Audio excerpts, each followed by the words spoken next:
Bonsoir, bienvenue à ta chronique. Je pense que tu as dû remarquer déjà qu'il y a quelque chose de nouveau dans ce plateau. Sur ce plateau et à côté de moi, on a ce petit livre, ce petit bouquin, un roman de l'auteur congolais, l'homme le plus recherché du Congo, Monsieur Armé Saint-Silver, connu sous le nom de Ndungu Zidane. C'est un roman, le titre c'est Le Fils du Roi. Un roman qui se lit facilement, un roman de 120 pages, une histoire d'un jeune qui grandit avec son grand-père, qui est initié de la sagesse de son grand-père, et jusqu'à la fin, il se rend compte que ce grand-père n'est pas son grand-père et qu'il est le fils caché du roi. Une histoire qu'on peut raconter aux enfants avant de se coucher. Une histoire qu'on peut lire quand on voyage, quand on est dans l'avion ou quand on prend son café. Mais c'est aussi une histoire qui est pleine de rebondissements. Une très belle histoire. Je déploie personnellement, pour avoir beaucoup lu de livres, l'autoappropriation du personnage dans ce livre, parce que en le lisant ce livre, on se dit peut-être que c'est l'histoire de l'auteur. Parce que c'est personnel, c'est trop je.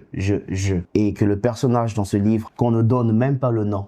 On ne dit pas son nom, mais on dit son nom à la fin. Et moi, je le dirai pas ici, parce que vous devez le lire aussi et découvrir c'est quoi le nom de ce petit qui est le fils caché du roi. Un livre de 120 pages, sorti à l'édition L'Harmattan, c'est disponible. Je me suis en procuré parce que ça nous a étonné avec William. Bon, pas nous a étonné, hein. Ça nous a surpris, on savait pas. On était un peu ignorants, on savait pas que Monsieur Ndungu Zidane était auteur. Et ceci est son 3e ouvrage, sorti chez L'Harmattan toujours. Voilà, c'était tout pour ta chronique en format short, présenté par Djengombe, William à la réalisation. Procurez-vous ce livre et on se dit à mercredi prochain.